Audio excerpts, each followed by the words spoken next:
that is very relevant to today's health scenario, and especially for the case of homeopathy. So keeping in mind the importance of the topic, so today I'll be talking about promoting transparent and accurate reporting of clinical cases in homeopathy, a practitioner's perspective. Dear doctors, see, we all are aware that, in the daily practice, you all will be coming across, tens of hundreds of cases, from 10 cases to maybe 100 cases a day.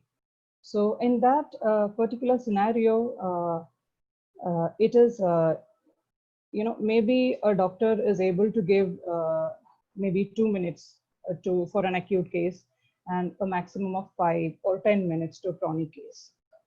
So on the daily practice front, it is like you are practiced for quick prescribing and in seeing the patients, completing the cases and all that.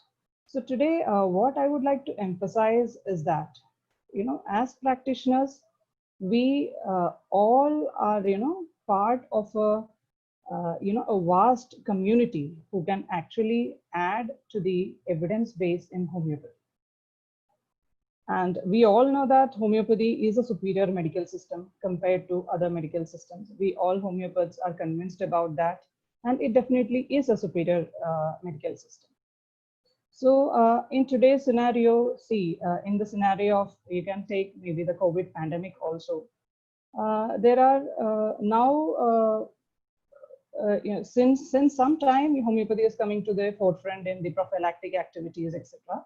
But still, we have not been in most of the states. We have not been widely accepted for taking up, taking up treatment of the COVID patients. So that is still a taboo for homeopathic doctors, especially in states like Kerala. Even the patients in the isolation of the quarantine, we are not allowed to see the case.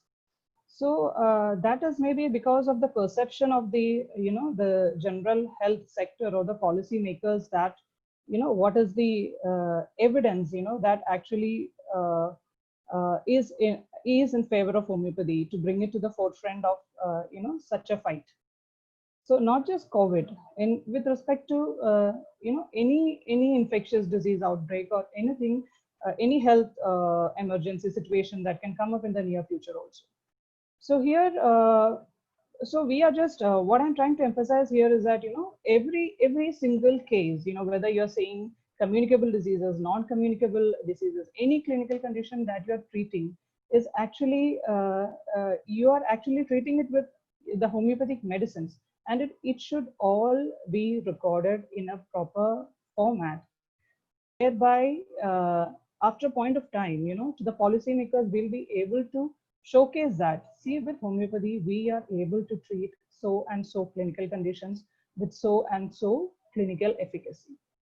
So that is the major point that I will be trying to emphasize in my brief talk today.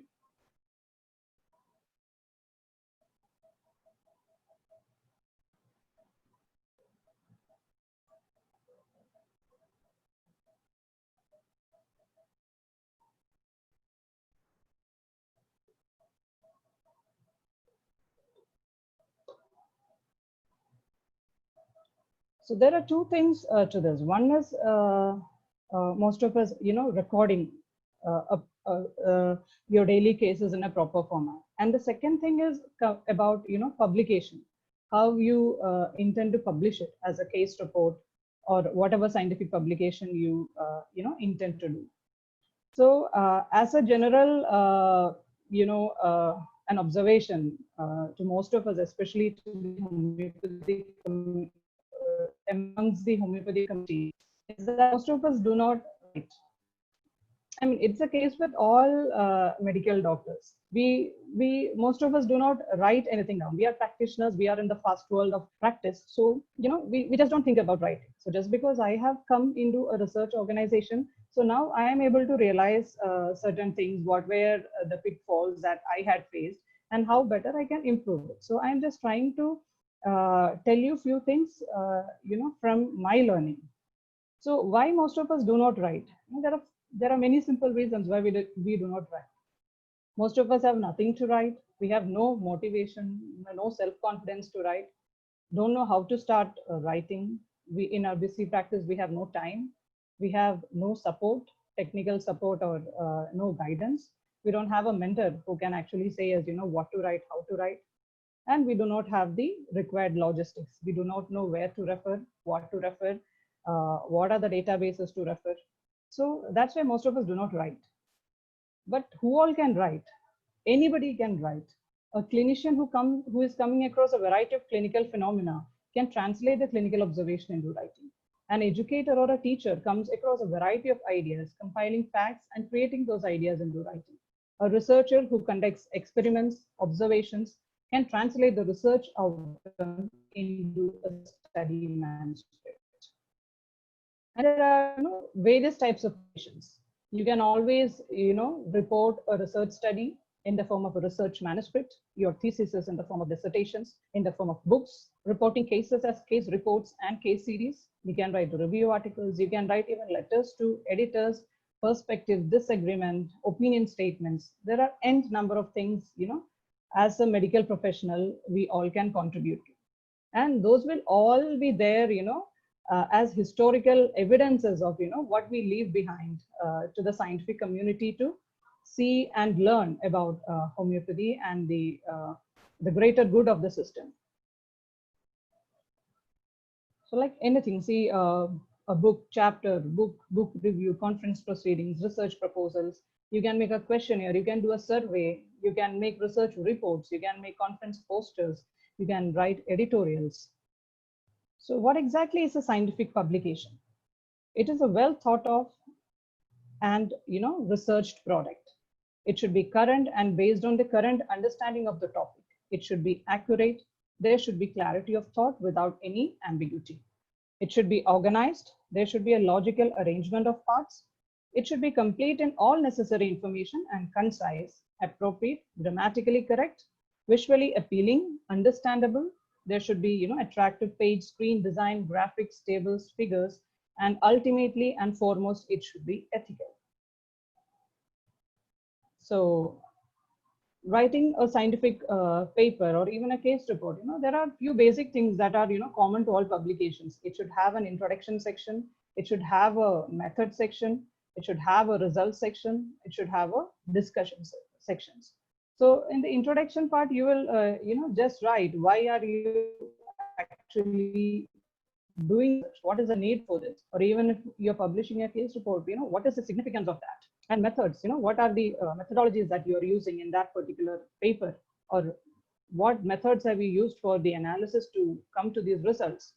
So in the results, we see, what did they find in that particular research?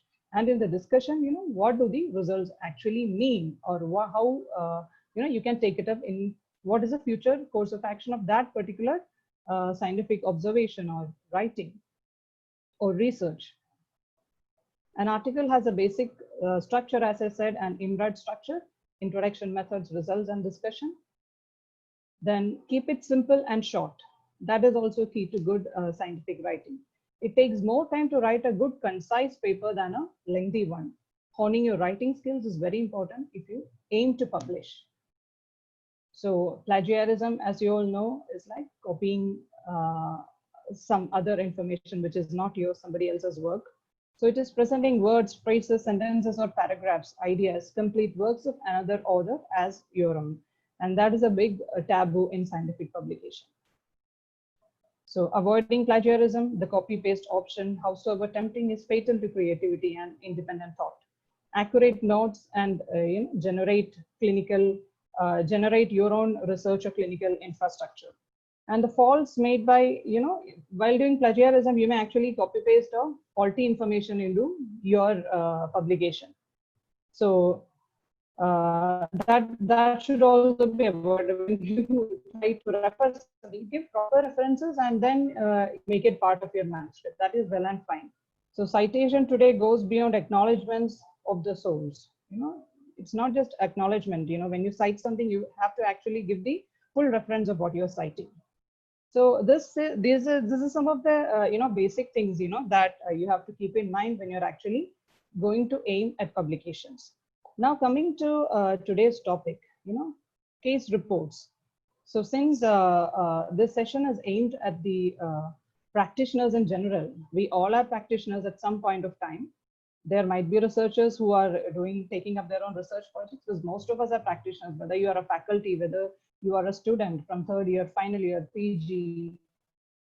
We all start giving, medicines from the second year or third year. So we all start to be practitioners from the beginning of our bachelor course study. So we all should be aware, how properly, you take the case and how properly you report the case. That is most important. We would not have had, such a vast and, gold mine of literature if our stalwarts, starting with Dr. Samuel Hahnemann, as well as all the contemporary and, all the great homeopathic doctors and practitioners who had actually painstakingly taken cases and recorded those cases and published them in the form of literature. If they had not painstakingly done it, so as on date, we would have, nothing to actually refer to and be proud of. So that should be the aim of each and every one of us as a practitioner. That is fine, practicing and, building your career, that is one thing. But as a responsible homeopath, we should inculcate in us, a sense of responsibility by which we actually put some pain, and, keep mind ready, that keep mind prepared that, at least if I see 10 cases a day, maybe at least one case I should record properly. Maybe not when the patient is around, when the patient leaves. So it is not like, the earlier days. Today, everything, I'm sure 95% of the audience over here are tech savvy. At least 40 to 50% will be having a laptop. All others will be having Android or, phones on running on other platforms, and all are tech savvy. So it is very easy on today's date to record the cases. Only thing is that we need to have a proper format. I mean, not just a proper format, a uniform format, on which we record the cases. Whether you're going for individualized homeopathy, whether you're going for an integrative approach, whether you're going to use, combination of remedies, whatever way you are practicing homeopathy, that should be recorded, so that, when at a point of time, if you actually want to see, how many cases of a particular clinical condition have come to you and you have treated, and what is the success rate of the medicines that you have given, the type of medicines, the prescribing trends that you would like to understand from your own clinic, and you would like to share it to the scientific community as a whole, so that you have, at least a good documentary evidence, which at a later stage, if you wish to publish also, you can publish.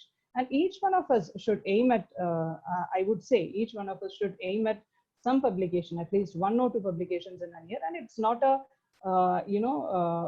big rocket science or anything to publish. So a few of those details I'm just going to enumerate here. So what is a case report? So a case report is a detailed narrative that describes, for medical, scientific, or educational purposes, a medical problem experienced by one or several patients. So as you all know, when we record the case, it is of that particular patient. Case reports offer a structure for case-based learning in healthcare education and may facilitate the comparison of healthcare education and delivery across culture. While case reports have long been an important source of new ideas and information in medicine, it appears that case reports have begun to play a role in the discovery of what works for whom, especially in today's concept of personalized medicine. So even if homeopathy, homeopathy was the medical system who has, propagated the idea of individualized medicine. Now we can see that trend actually, fast catching up with the conventional medical system or the allopathic medical system. They are actually going for a, diagnosis-based precision medicine, personalized medicine. They are actually catching up on that. So even though our individualization and personalization is, entirely different from theirs, but what they're ultimately aiming at is that, they are starting to see patients as persons, as individuals. So that has actually started. So the case reports, the reporting of cases are one of the important reasons for that. So need for case reports. So what is the need for case reports? Well-written and transparent case reports, what do? They actually reveal the following. Case reports present clinical observations customarily collected in healthcare delivery settings, identification of potential benefits, harms, and information on the use of resources, the recognition of new diseases, unusual forms of common diseases, presentation of rare diseases, and they generate hypotheses for future clinical studies. So this is actually pertaining to the, the conventional system, what all are revealed by the case reports. And they prove useful in the evaluation of global convergences of systems-oriented approaches, guide the individualization and personalization of treatments in clinical practice. So that is what actually the accurate reporting of cases actually help us. Now, what is evidence-based medicine? I mean, most of you might have heard of, evidence-based medicine. And today, even I am talking about how to build, evidence in homeopathy through accurate reporting of cases. So EBM is the conscientious, explicit, judicious, and reasonable use of modern, best evidence in making decisions about the care of individual patients. And EBM actually integrates the clinical experience and patient values with the best available research information.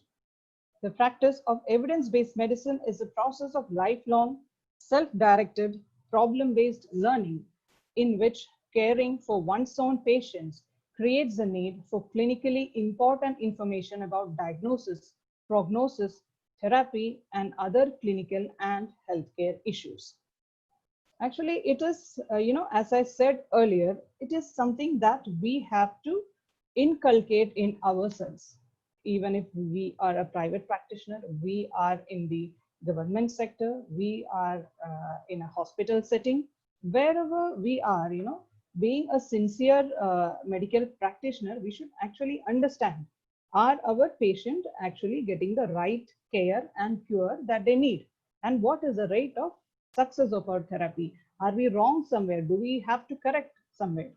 So even to that level, proper recording is very important. So we all know that, in the busy practice settings, maybe our prescription pad or the prescription paper will have just a 2-line or 3-line of maximum of 3 or 2 lines of information.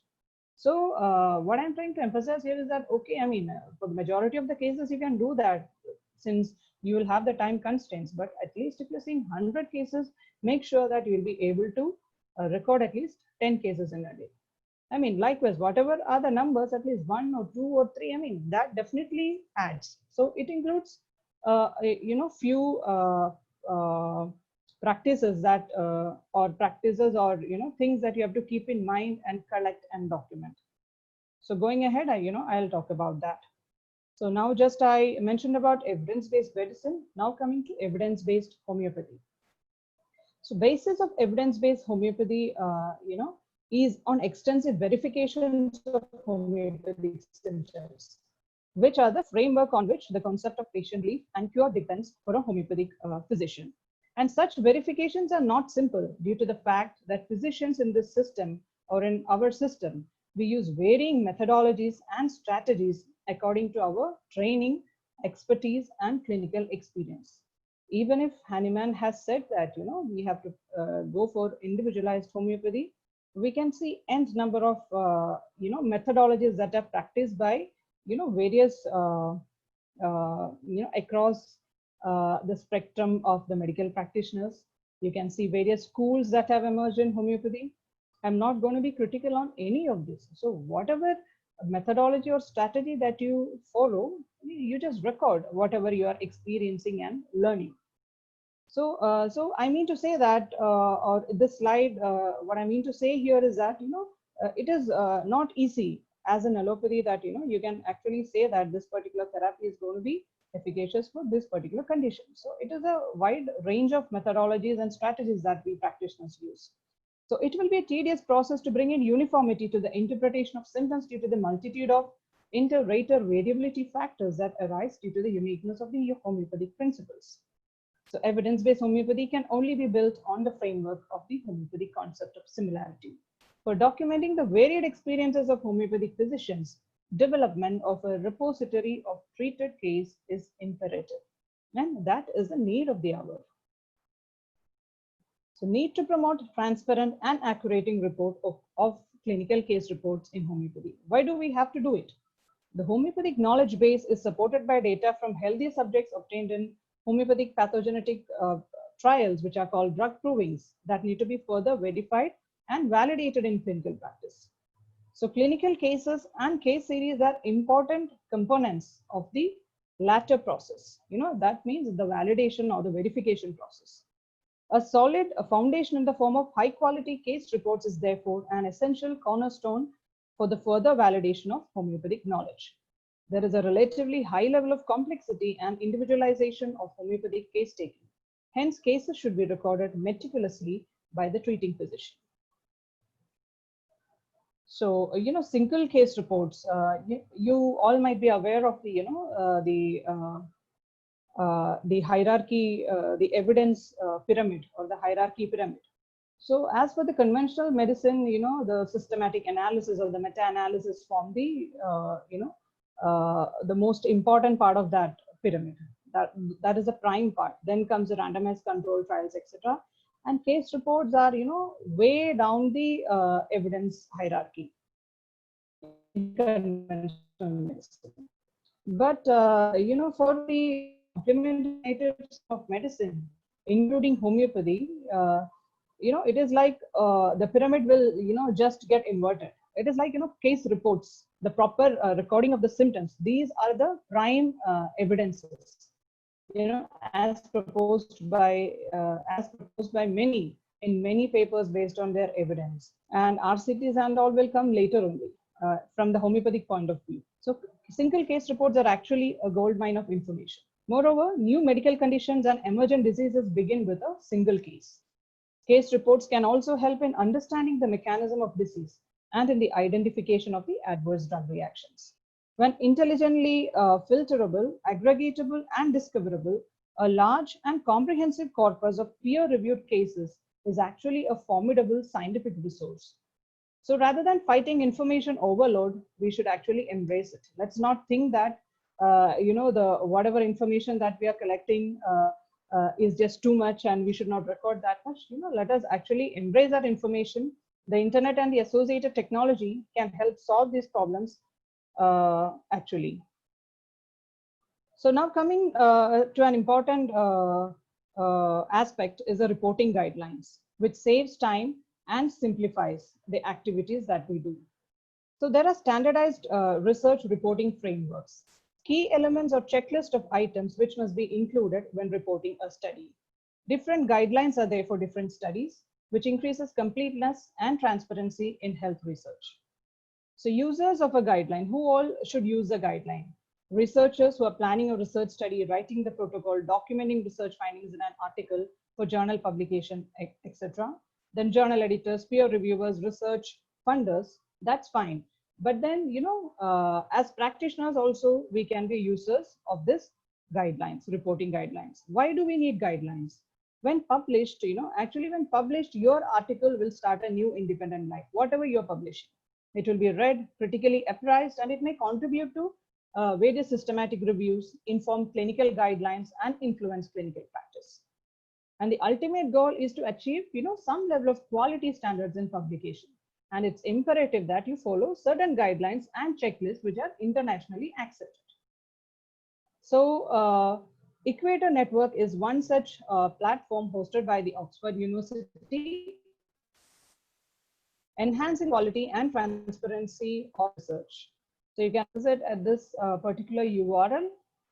It was officially launched in June 2008 as an international initiative to promote transparent and accurate report of health research studies. So if you go to the homepage, there you can see various reporting guidelines for different types of studies, for randomized trials, observation studies, systematic reviews, study protocols, and even for reporting cases, case reports.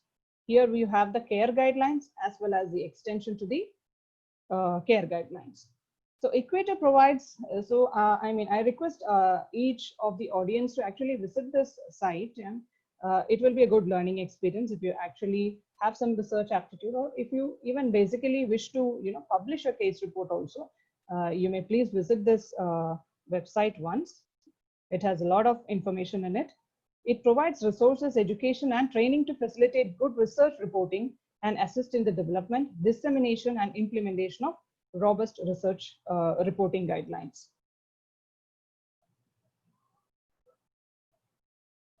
So we have got an Equator reporting tree. And if you have to describe a clinical case or a series of cases, we will have to follow the care guidelines. So development of case reporting guidelines. High quality case reports are more likely when authors follow reporting guidelines. During 2011-12, a group of clinicians, researchers, and journal editors developed recommendations for the accurate reporting of information in case reports that resulted in the care statement and checklist. So that then became the care guidelines for case reporting. So they were presented at the 2013 International Congress on Peer Review and Biomedical Publication and have been endorsed by multiple medical journals and translated into a number of languages.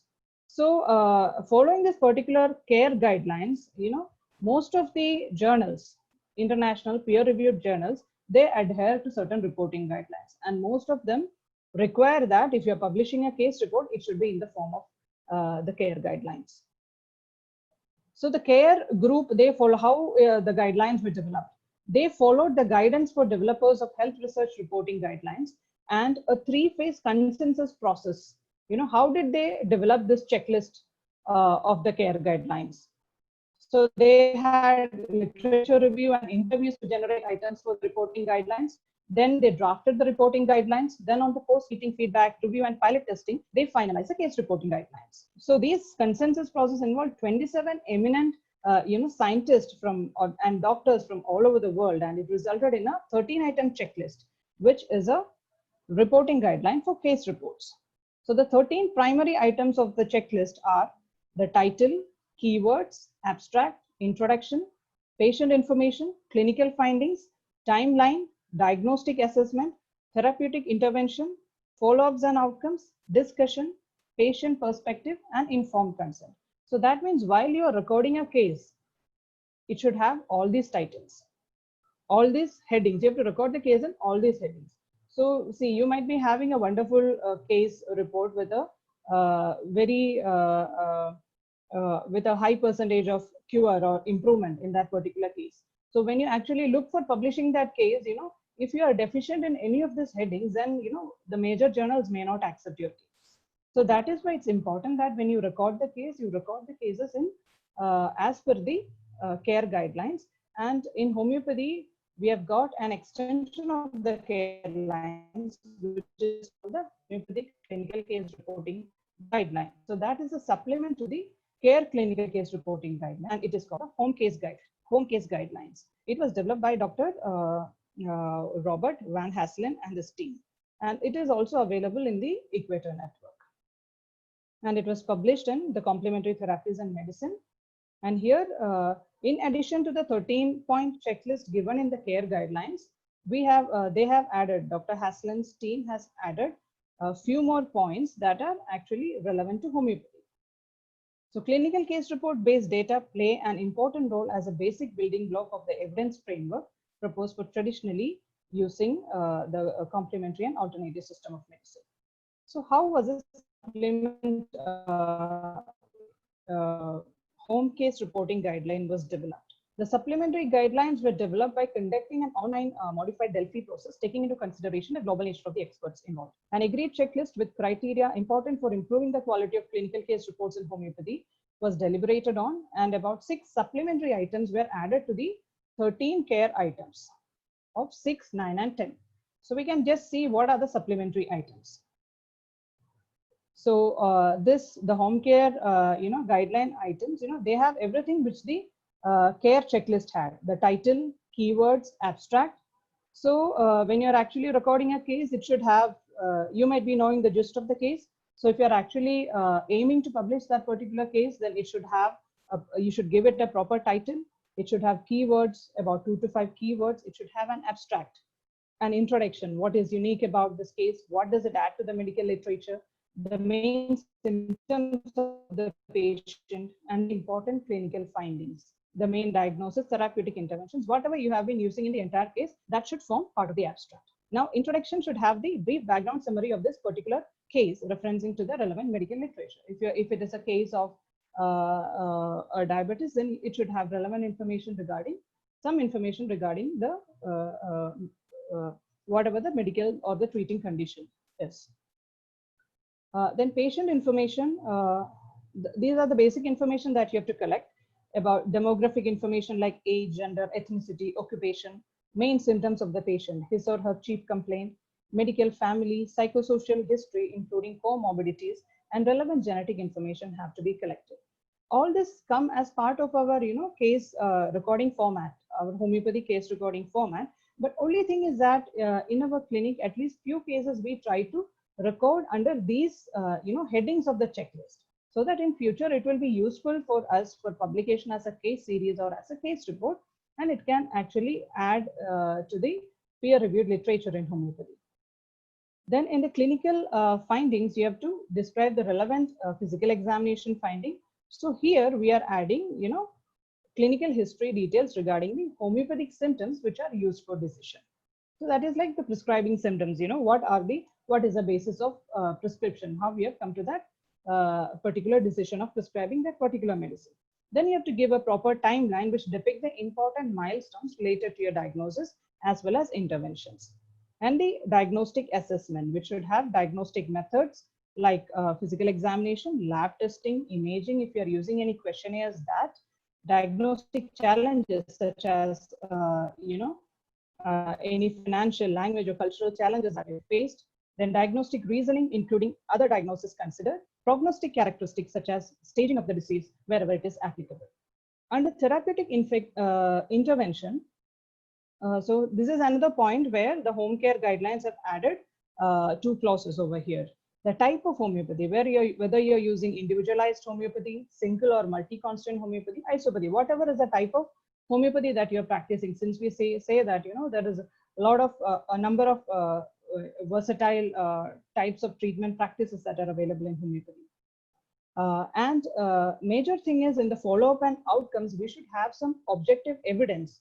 We should understand whether there was a homeopathic aggravation and what is the causal attribution of the change that is assessed or discussed, whether it's actually due to the homeopathic medicine, whether it was spontaneous recovery, has the patient actually improved, was it a medicinal aggravation or was it a disease aggravation? So all these things we have to record in the follow-up and the outcomes portion. Then we have a discussion part, patient perspective also from the patient. If you can, the patient should also, if he gives a testimony that, how effective the medicine was. And then ultimately, you should have the informed consent also of the patient. So that, there is no issue in publishing that particular case report as a publication. So now I'll just run through you through a sample published case report, so that you all can understand, what all should be the components during recording, so that it will aid you in publishing a case. And I mean, these are simple things that if you can actually incorporate in your practice, will actually help you in publishing a case. So this is one of the case reports that is published in IJRH, the Indian Journal for Research in Homeopathy, published by CCRH. So this is an individualized homeopathic treatment of breast fibroadenoma, and it's a case report. So as I mentioned earlier, it has got an abstract, it has got a title, it has got an abstract, it has got keywords, and it has got an introduction about this particular condition of breast fibroadenoma. Now coming to the clinical findings. So here you should actually record, on clinical examination, physical examination, what you have found. Then the patient information, as we record in the cases. Then other homeopathic, what the part of the homeopathic case recording, the Mendel journals, physical journals, everything that we record. So basic, all those things should become a part of the case report. And the most important thing is the timeline. most important thing is the timeline with related in relation to the follow-ups of the patient. So once if the patient has come to you on day one, then how is his treatment progressing over the number of visits for which he has come to you. The dates have to be properly documented. What are the medicine that you are giving? What is the reason for the change of medication? So all these things should be recorded in the timeline portion. Then there is a diagnostic assessment. So here, since it's a case of fibroadenoma, it was assessed through mammography, sonomammography. So those reports, you have to actually ask the patient, if you are doing any continuous investigation, you are basing the finding, you're basing your assessment of improvement on any investigation findings, please make sure that you collect those information or keep a copy of those examination or investigations with you in the case file, so that that should also actually be part of this case report. Then only it will be, if you are aiming to publish it, then only you'll be able to do it. Without evidences, you won't be able to publish in any of the journals, in any of the peer-reviewed journals. So that is the reason why I am emphasizing that, if you see a case report and you see what are the components of the case report, when you record a case next time, you can actually, these are simple things that you have to just put into practice, and just keep a collection of the investigations on various dates of the patient into it. If you're using any questionnaire, patient outcome questionnaires like Oradil scale or any WHO BREP scale, quality of life scales, if you're using any of those scales, you just record, those are simple scales that you can actually apply during, in your clinics as a practitioner. So on those simple scales, you record the scores when the patient has first come, after a few visits, what is the scoring, and based on the gradation of the scores, you can actually base your assessment on the diagnostic assessment on. But this should all be properly tabulated, and it should all be on a timeline scale, so that it will be easy for you to when you take up into publication. So what is a therapeutic intervention that you are using? Whether you're actually repertorizing the case, what is the repertorial chart, how that particular medicine that you're going to prescribe has come up, any miasmatic analysis that you have done, and what is actually the basis. Are you using individualized homeopathy, using constitutional therapy? Are you using a combination of therapy? Are you only changing medicines? Is it only single prescription? There are so many things that should come into the case report when we are recording a homeopathic case. So like in this case report, see, they have properly documented what is the evidence, that in a case of breast fibroadenoma, it is the sonomammogram that is recorded.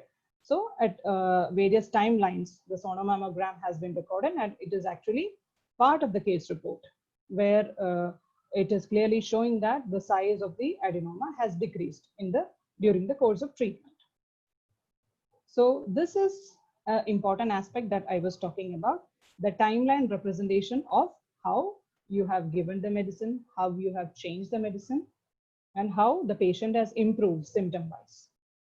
So this is one important aspect, we all have to follow, at least in, some cases where we show some good evidence. Then there's another assessment criteria, which is called the modified Naranjo criteria. It is a simple criteria, a simple scale, that can be used in all of our general practice. This particular scale, if you have it in your case recording format, you just have to tick mark it. There are items in the scale, like whether there was an improvement in the main symptom or the condition for which the homeopathic medicine was prescribed. That means, has he actually improved, on the condition on which he was given the medicine? Did the clinical improvement occur within a possible time frame related to the drug intake? Was there an initial aggravation of the symptoms? Did the effect encompass more than the main symptom of the condition? Where other symptoms ultimately improved or changed? Did overall well-being happen? Did direction of cure happen? So, the Hering's law of cure, whether it was followed or not. Did the old symptoms reappear temporarily during the course of improvement? Are there alternate courses other than medicine that with a high probability could have caused the improvement? Was the health improvement confirmed by any objective evidence like lab test or clinical observation? So this is a small, I mean, it's a very simple scale that you all can use in clinical practice setting. And you can actually score whether your treatment has actually made an impact on the patient. So in the addition, by adding these scores, you can actually say that the patient has actually benefited from the treatment that you have given. So if your case report have all these things, so then it becomes a very interesting case report, and then with full evidence, the journals will accept your case report. And if you have similar cases on one particular clinical condition, if you have 10 cases on diabetes with spectacular results, then you can publish it as a case series in the similar manner.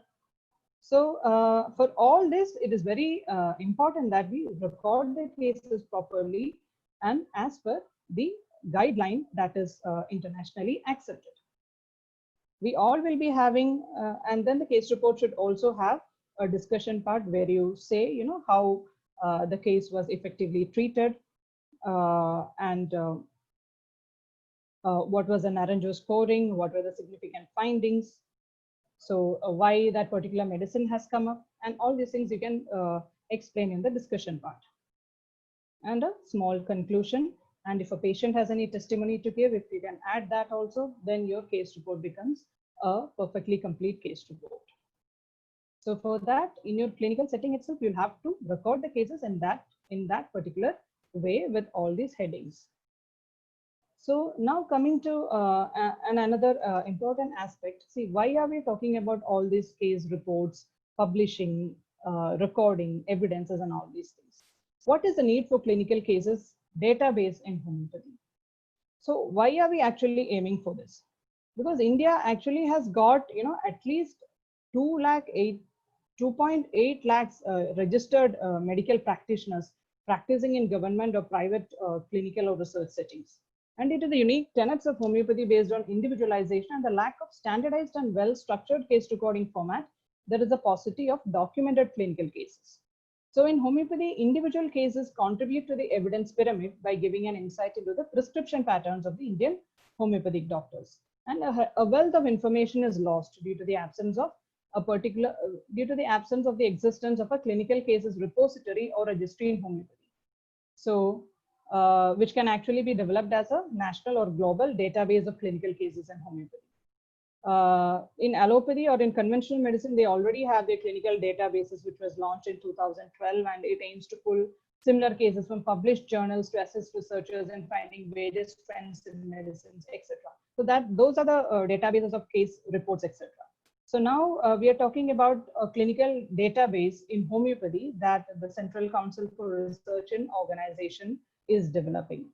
So as Dr. Deepu has told in his introduction, CCRH or the Central Council for Research in Homeopathy is an autonomous research body under the Ministry of Ayush, which is focusing entirely on homeopathic research. So, and many of the policy making decisions, opinions are actually formulated by CCRH for aiding the government in taking certain informed decisions. So because of that, the important role that CCRH has, so we have recently envisaged a project of developing a homeopathic clinical case registry or a database, which will be hosted by CCRH. So we have named it as HCCR currently, Homeopathic Clinical Case Registry, and it is in the initial phases of its development. So it is a resource aimed at providing clinicians, researchers, medical students, patients, regulators, and policymakers a starting place to explore content, identify treatment trends, morbidity patterns, improvements in quality of life, and assessing cure rates of common and rare clinical conditions using homeopathic intervention. So here the cases are invited from all of you, all practitioners, where we'll be classifying the cases as per the ICD International Classification of Diseases and the outcome of the data. So whatever data or whatever cases that you're going to enter into this database, we are in the phase of development of the database, and we are aiming at developing a world-class database whereby which is in compliance with all the guidelines that an electronic health record database has to comply internationally, like the FHIR guidelines, the HIPAA complaints, etc. Everything will be incorporated into the database. And and this is a database for your ease. This will be a database where you'll be able to enter your closed cases or your completed cases. This won't be a real-time database, because due to the paucity of time, most of you might not be under all the details that we are asking in the database, at the time of your clinical practice. So why I gave an introduction till now was that, you should actually record the cases in a particular format, so that, even if you have to enter into the database, even if you have to publish it, it will be easy for you. So here, whatever clinical cases that will be entered into this data, we'll be analyzing the database. I mean, the users will be able to analyze the database using searchable format with keywords of clinical diagnosis, medicines, potencies, etc. Then there will be there will be option for you to actually download, whatever cases that you have entered into the database. You can have a basic analysis, a report generation will be there, doctor-wise, disease-wise, medicine-wise, patient outcome-wise, etc. The physician himself can analyze the clinical outcomes of a particular treatment plan for specific clinical condition. Users can access the evidence that keeps on being added. So it will be a public database. It will be adhering to the open access policies. There will be options for data to be analyzed by suitable statistical package if a particular physician needs, and such data can be used for establishing the efficacy of homeopathic interventions. So data source will be, any registered homeopathic medical practitioner can actually, if you are complying to the standards laid down in the pre-structured case recording format or a case recording template that CCRH has developed, and if any of the registered, any of you can actually record the case in that particular format, that is a uniform format whereby, and this format has been designed, as per the international home case guidelines and care guidelines. So it will be easy for you all to actually record the data into the database. You all will have, user credentials, will be given user credentials by which you will be able to enter your individual cases into the database, and it will be according to the standard reporting guidelines. Everything will be followed. You can retrospectively enter the cases into the registry, or even prospectively, if you wish to enter the case on a real time while you are on the go, then you can do that also. So I'm just running you through a sample wireframe of the HCCR database. How the template will look like, the case recording template will look like.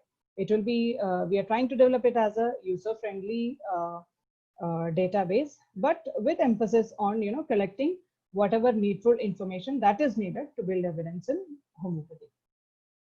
So this is just a wireframe. So we are started with the designs. So just like any other website, you'll be having a, you'll be given your login credentials. Through login credentials, you will go into your user account, and here the doctors will fill their details of the clinical setting, the type of clinical setting. All your basic details will be collecting. Your registration, you'll have to upload your registration certificate. We are trying to make this database, with some quality. We are trying to ensure some quality to the data that comes into the database also.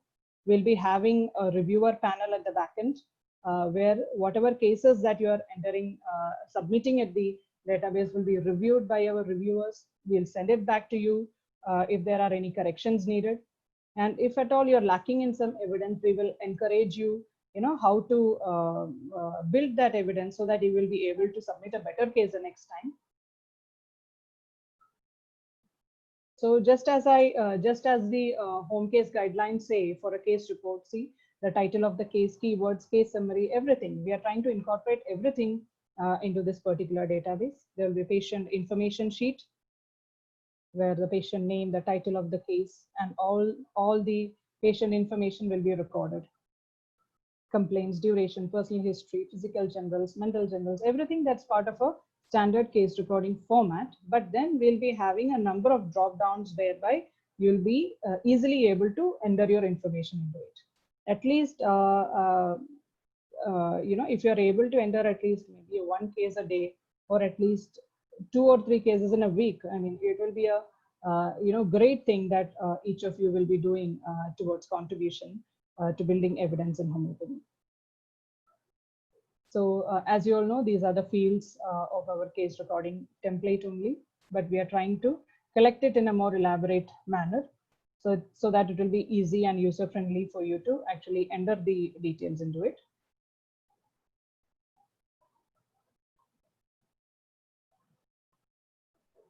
So then there will be a big emphasis. There will be a big field for investigations, where you'll actually have the option to upload your investigation reports into this particular database. You'll be able to upload whatever investigation reports that you have of the patient for each follow-up. You can date-wise upload it into the database. You can enter what are the investigations that you've performed.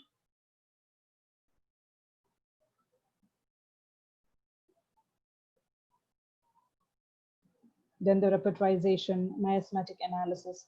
So this is the other important, timeline field that I was talking about for medicinal management, where you will actually document your follow-ups, first prescription follow-ups in a proper way, the prescription potency, dosage, what is the basis of prescription, each prescription, a physician assessment scale, if possible, you can use the Oradil scale. Then you can explain you should document the outcome of the previous prescription and what if are you giving any marks of improvement. So all these fields will be there in the database, whereby it will be easy for you to enter these details into it. Then if you have used any add-on therapies, there will be fields to actually show, what are the add-on therapies that you have used for that particular clinical condition, how you were able to taper those medicines after giving homeopathic medicine. So just to show that, how effective was homeopathy in controlling certain clinical conditions where allopathy, the patient was totally dependent on allopathic medicines, the tapering of steroids, the tapering of antihypertensives, diabetics. I mean, these all are actually in a routine practice, we'll find it all very routine, but then these all actually add, to the evidence in homeopathy. See, with our medicine, we are able to taper all these other therapies, right? And that is actually doing good to the patient, saving the patient from all the side effects of these therapies. So there are a lot of things that we can achieve with such a registry or such a database. Or even if you decide not to enter into a database, at least in your clinical practice, at least as a publication, you can bring out, case reports if you record the cases as per the guidelines that I have just explained here. So, and it will have a closing summary. So with these, few slides, I am concluding my presentation. I hope at least a few of you would be thinking of, documenting the cases in a format, that is needed, which is a need of the hour for homeopathy. And if we have such evidences on our part, then nobody can question us, even the policymakers, even the policymakers at the ministry level, they will actually look up to homeopathy as a very viable, cost-effective and effective therapeutic modality. And they will actually, even if some other pandemic outbreak also come out, they will say that, see, definitely homeopathy will work. Look at the level of evidence they are having on, all other clinical conditions that they have treated. So, so that is the ultimate aim of this particular registry, and the ultimate aim of whatever I have explained earlier about the importance of recording the case is that each of us contribute, take it as our responsibility and contribute to the system of homeopathy as a practitioner, as a scientist, as a researcher. Each of us can contribute if we take a little care and little time in actually properly documenting things in the format that is laid out internationally, so that it is uniform and it will be easy for each of you to get your publications done. And there is nothing unreachable in publishing, as on date, if you actually follow these guidelines. So with these few words, friends, doctors, so I'm concluding my session. Thank you all for your, patient listening. Thank you. Good afternoon, doctors. Yeah, good afternoon. Dr. Suhana, there will be question and answer session. After that, we can conclude this Sure. presentation. Sure. I will ask to type your question and answer in the chat box.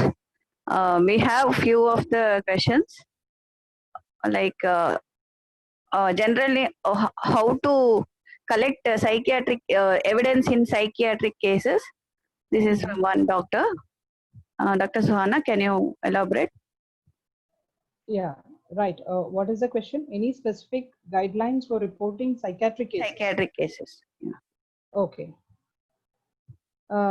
See, doctor, in psychiatry or in any other clinical condition, see, in psychiatry, for example, if you're going to take a condition like depression, and if you are a doctor who is receiving patients in that particular clinical condition, you are having maybe 10 or 20 patients in depression, there are certain scales that are available, which you can actually administer to the patient, and you can actually assess whether the patient is improving or not after your medication at the various follow-up visits that he is doing.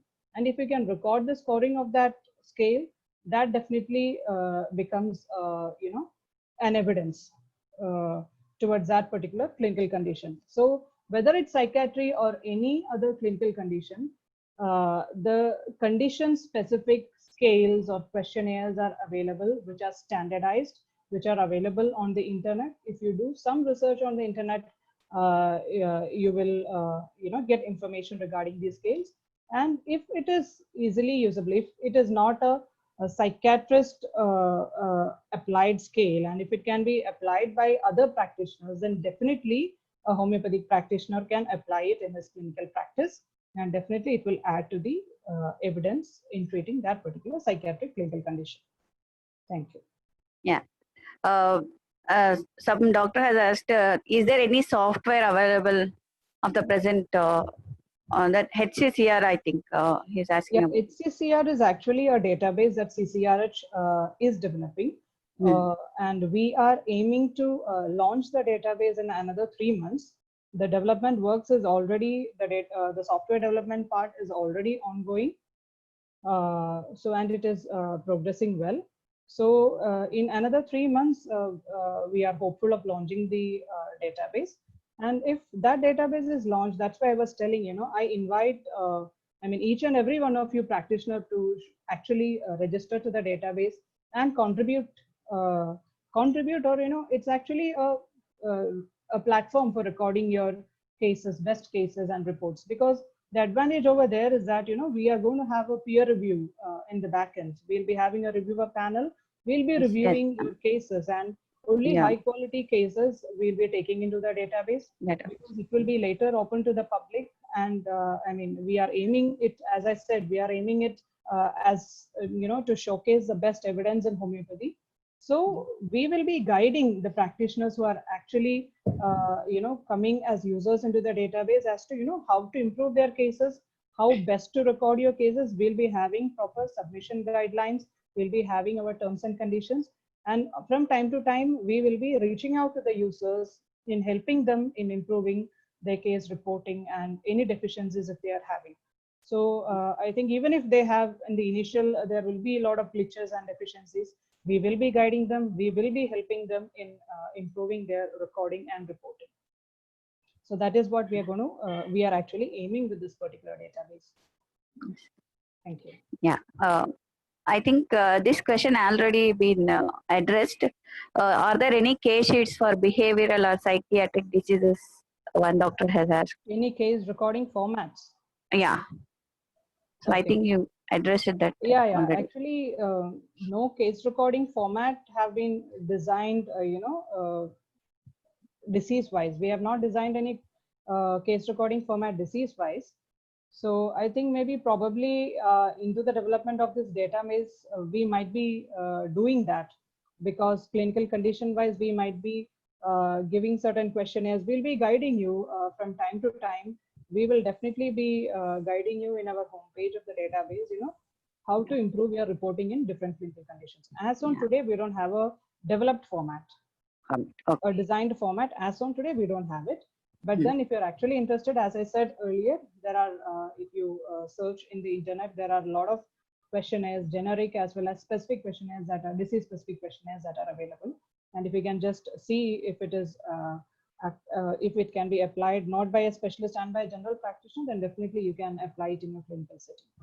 But Yeah. definitely, this is, I mean, I'll address this issue of, separate reporting formats that you all are, actually the practitioners are actually asking for. Yeah. Will definitely take into consideration. Yeah. Thank you. And someone has asked for a PDF of HCCR format that you have already told that answer. Yeah, Already that is answered. just Yeah. that is Yeah. the design format. That is not the, It can't be we'll be that sharing it soon. We'll be soon. actually starting with the release of the templates and all long before we will launch the database. We'll Yeah. start sharing the templates so that, it will reach the practitioners early and they can start recording their cases likewise. Yeah. Okay. Yeah. One question. Both are related. I will read both together. What is the legal issues with videos taken in the clinical this thing, especially in psychiatry? And what will be the best way to record a case for the beginners? I think for evidence collection, they are asking. Okay, best way to record a case, Case for the and beginner. yeah. Okay. Yeah. And what is the ethical issue with Videos, recording videos? videos in psychiatric cases. Okay.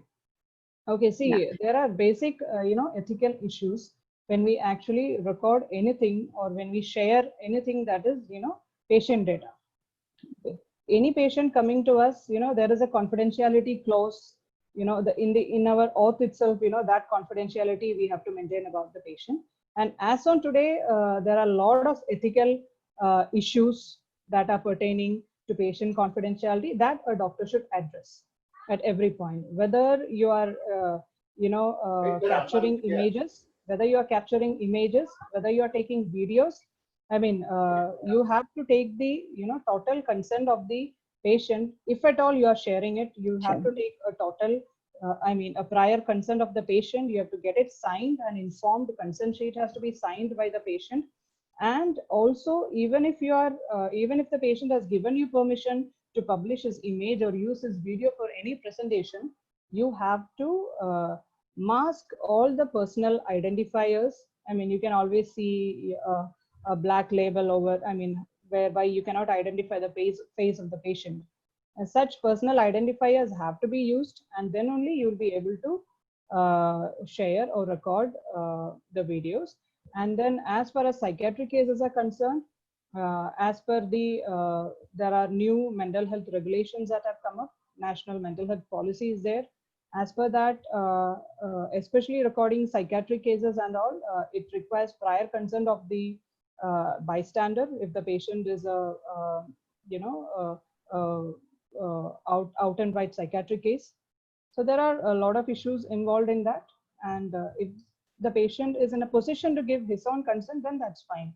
You can record the video, and if at all you're sharing it, we have to mask the personal identifiers of the patient before sharing it. You have to take an informed consent, a written informed consent from the patient or a bystander, or if it's a minor, from the parent or guardian. And I think that addresses the first question. Then the second question regarding to the case recording for beginners. That means, I suppose, our students, our BHMS, our bachelor students or PG students. So see, there is one important aspect over here is that you cannot inculcate, at 60 years of age, if I'm learning something, and if 20 years of age or 18 years of age, I'm learning something, there's a lot of difference in it. So if the students can actually, follow, read through all these reporting guidelines, care guidelines, home case guidelines and all, I have just presented it, but if you can actually read through it and, learn about it, and if you can actually prepare a format, if possible, CCRH will design such formats and start circulating it for the students and the beginners, because CCRH under its national collaboration program is in collaboration with at least 30 to around 30 homeopathic medical colleges all over India, whereby CCRH is giving technical, logistic, financial support to the colleges who are developing prospective research projects, etc. So I think it is now possible that, if CCRH can design a format and if we can share, to bring some uniformity in this case recording, etc. From the beginner level itself, I think that will be a good step ahead. So whether you are a beginner or whether you are a hardcore practitioner or whether you are a very experienced doctor, I mean, my advice is that, or my suggestion is that we all follow whatever is the standard, whatever is the guideline, and we start recording the cases likewise. There is nothing complicated in that. You can actually, you just have to follow a pattern, follow a format. You have to record everything systematically. That is the only thing. There is nothing difficult about it. That's what I have to tell to the beginners also. If you start practicing that at your age or in your second year or third year or final year BHML, then it will just be very easy for you as you progress in your career in building, in preparing good reports. And it will definitely help you in, a lot of publications in the form of reports or series or even as research projects. And I'm very happy to see that, CCRH has got an STSH program where we are supporting, that's a short-term studentship program where we are supporting the students, in developing research projects, short-term projects, and some few good projects we are funding them, students as well as for MD dissertations. And over the years, now it's around 3-4 years we have started the program, and over the years we are able to observe that, a lot of improvement has come into the aptitude, research aptitude among the students from at least some few colleges.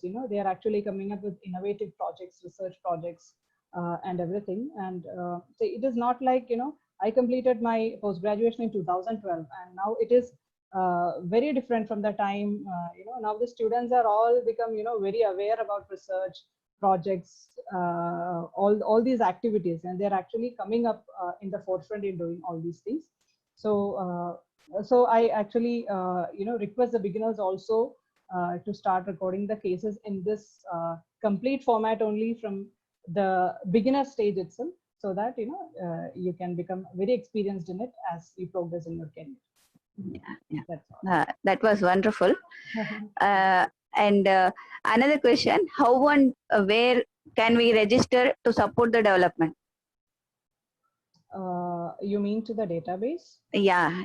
Yeah. So once it's launched, we will start disseminating about it in our website to the colleges, otherwise also to the practitioners, to IHMA, to the organizations, everywhere will start propagating it.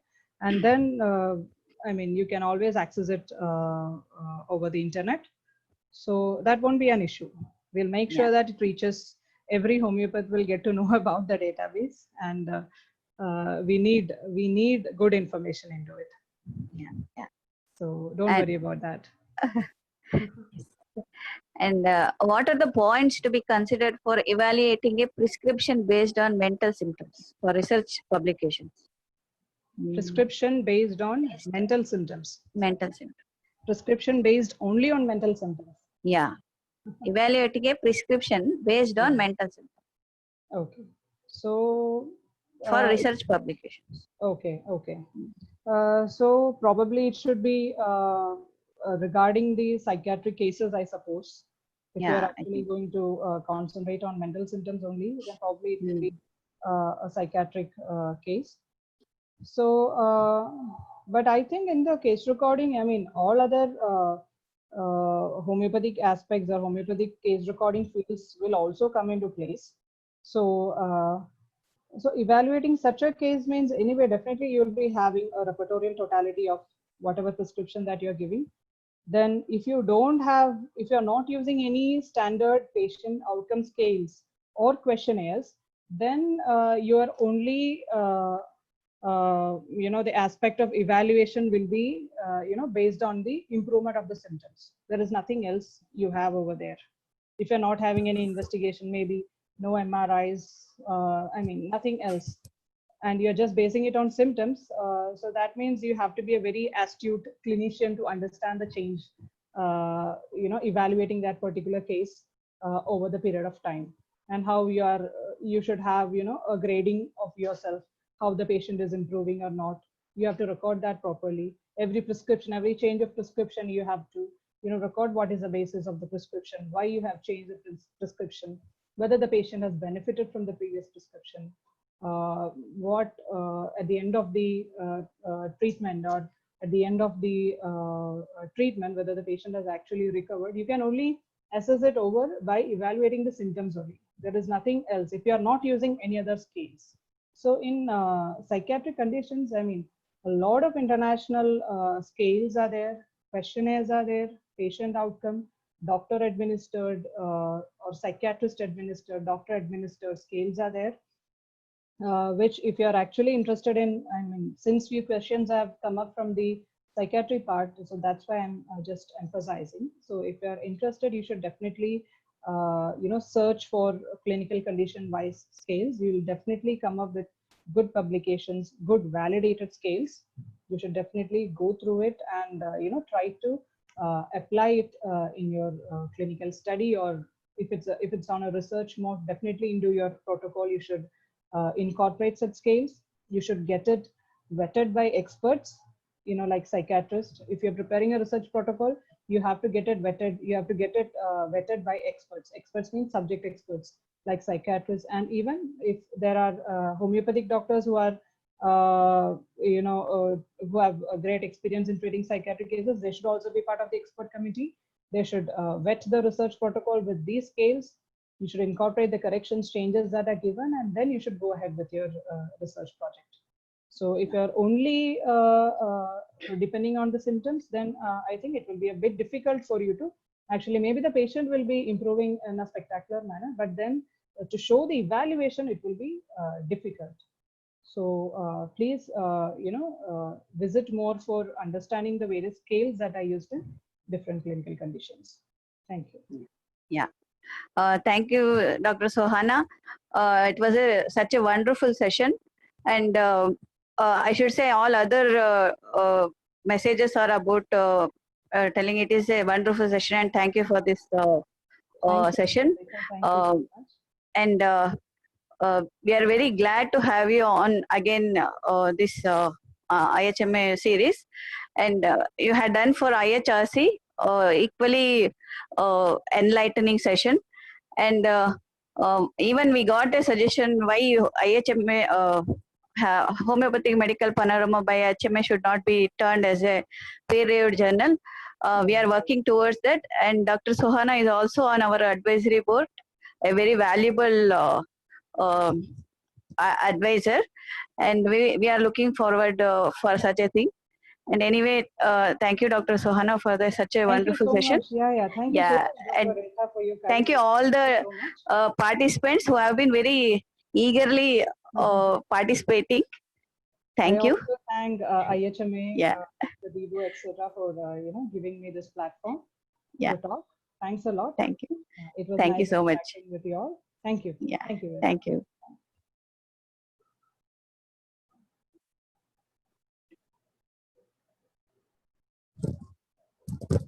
Let us end the meeting.